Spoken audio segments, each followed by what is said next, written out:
Hey everyone, welcome back to our movie reviews. I said movie reviews and not Hallmark Christmas movie reviews because we did not watch a Hallmark movie tonight.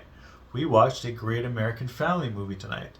I chose to watch a Great American Family movie tonight because I want to compare it to Hallmark, and this one was highly rated on IMDb, and I saw a post comparing Hallmark to Great American Family, and there was an interesting discussion about it. So I was curious to see what the movies were about. And what was the discussion? So the discussion was whether Hallmark is better or Great American Family is better, because a few of the Hallmark main actors like Candace Cameron Bure have gone over to Great American Family from Hallmark, and Danica McKellar and a few other ones who are doing movies with them, but I don't think they're exclusive to Great American Family. And it's hard to gauge just by seeing one movie, but we'll do our best, just to kind of compare. Right. So what is the name of the movie? The movie was called Timeless Tidings of Joy, and it stars, it was this year. It's a brand new one. It released on the channel this year, this November, I think. So the cast is with Candace Cameron Bure, and I don't know if Natasha Burr's related to her. That could be her daughter. Interesting. But yeah.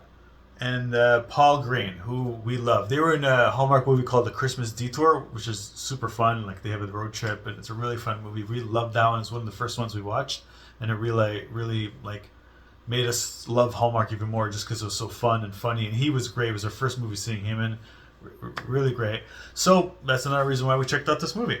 So the movie is, you want to read the synopsis? Okay. A woman planning to sell her grandmother's letterpress shop finds unexpected purpose when she meets a passionate preservationist, leading them both toward a chance at redemption and romance. So this one is actually a time loop kind of movie. Yeah, they don't tell you, but it's a time travel kind of movie. But what's interesting about this one is that instead of one person traveling to the past or future, it's two people that travel to the past together. Yeah, they travel to the past together to discover something about themselves. Okay, so this movie, it did kind of have a Hallmark. It felt like they were copying Hallmark. Yeah, it felt in a sense. It had a lot of the same. Especially compared to like Lifetime or Plex or some of the other ones. It did feel more like a Hallmark movie than other ones. But it felt almost even more wholesome. Yeah, more wholesome, faith-based. Yeah, very faith-based. Yeah. They mentioned God like 100 times in the movie. So they do mention a lot. Which wasn't bad. They didn't overdo it. They didn't overdo it. It actually was tasteful to the point where it just helped. It allowed me to reflect on my own faith, I guess you could say. Mm-hmm. And what was the other thing that they said about this channel? They said faith-based. Oh, and morals. They said they have more traditional values. Yeah. So they didn't actually have a. Should we tell them? There's something missing at the end that you'd usually get with a Hallmark movie. We'll just say that there's something missing in the end. Yeah.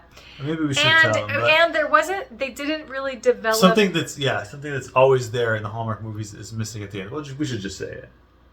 There was no kiss, guys. There was no kiss. Yeah, they didn't kiss.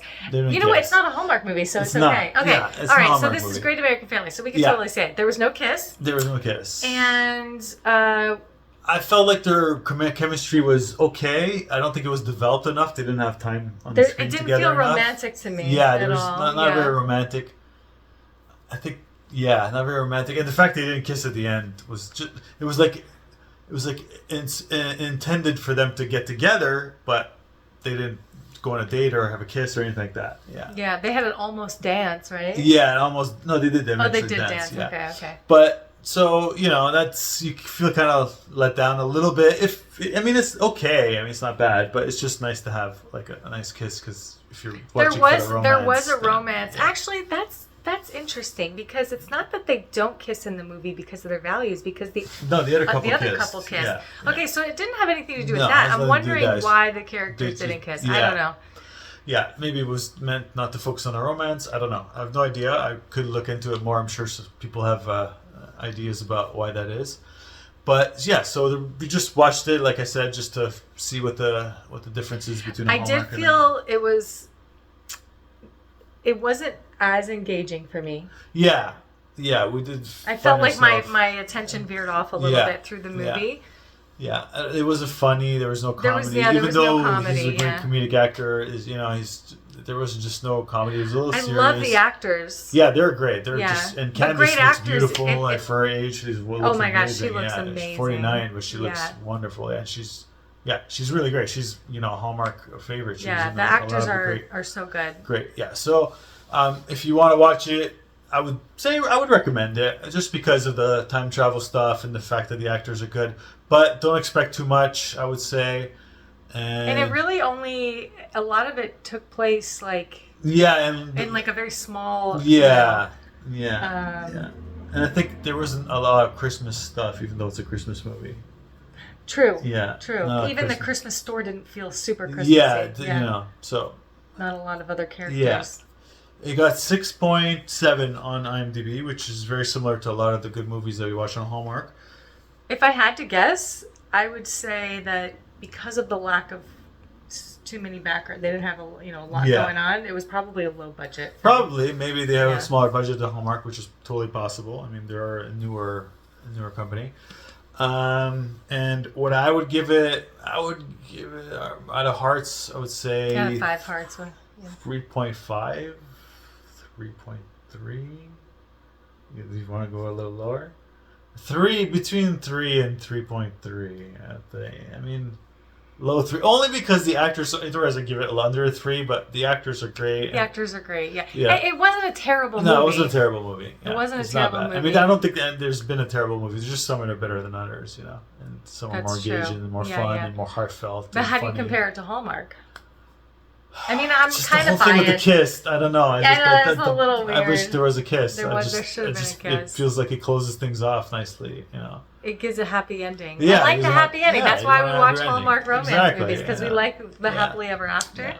So, but that's just us. Yeah, I don't know if any of the other Great American Family movies don't have kisses either. I haven't seen any other ones, so I'm curious. Maybe I'll go look that up later to see if that's the case, but this one did not.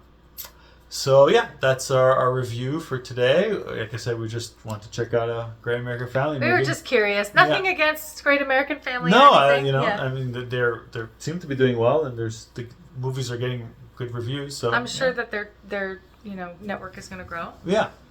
It's the former CEO of Hallmark actually who runs it. Just put the kiss in next time. Yeah, you need a kiss. You need a kiss. We like the happily ever after Good American Family. Yeah, we'll be back to Hallmark on our next one. See you guys later. Bye.